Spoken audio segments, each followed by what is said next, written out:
Now, it's an interesting thing. What I face often is I'm out on a golf course and somebody comes up and says, "Aren't you Ram Dass?" I say, "Yes." "What are you doing playing golf?" I mean, there's a certain incompatibility, a dissonance in their mind. They have me in one category and they have golf in another category, which is kind of interesting in itself. And what I saw was that I was going to undertake golf the way I'm undertaking aging, as an experiment in consciousness. And I would learn and I would do the whole thing in that form. And also, I would bring the consciousness to the way I enjoyed the game of golf. Now,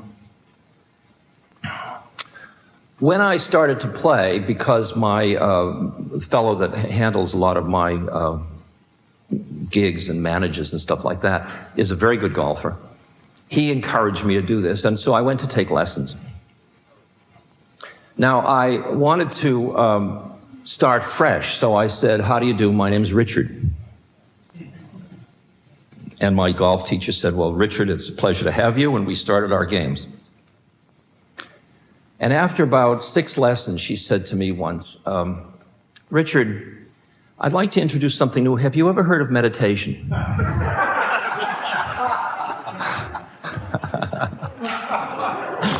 So I pulled it off anyway.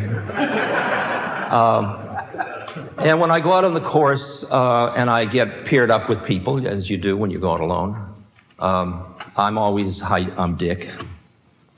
And I'm in a very neutral role in society. And there's a beautiful culture out on the golf course that doesn't require that you can really leave your identity at home. It's very nice. Very rarely. It's almost an obscenity to say to somebody, "What do you do?" You know, "I play golf." Well, when I started to take lessons, what was interesting to me was that right next to the golf course where I was taking the lessons, there was a little flying strip. And they were teaching people to fly. So that many hours during the day, a little Cessna would be taking off, something like that. And I was a pilot, and I had studied in a little situation like that. And when I studied back in Palo Alto Airport, back in the 50s, my teacher was a very fierce and demanding and screaming and judgmental teacher. He was also the FAA inspector, so I had a double whammy here.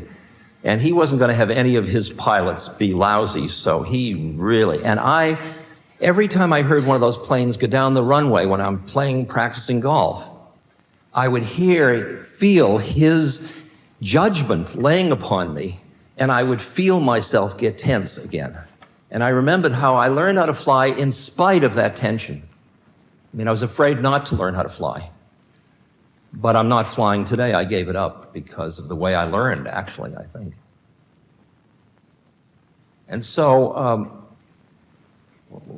when I started to learn golf, I really saw this as an interesting moment for me because I saw that it was going to reawaken all the old anxieties I had about learning something.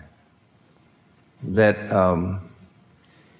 in fact, my PhD at Stanford here was around facilitating and debilitating anxiety, and how some people under stress of competition or pressure do better, and some do worse.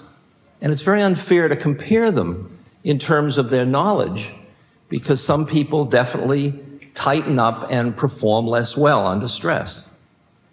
And the stress of a learning situation is certainly one of those situations where that can happen.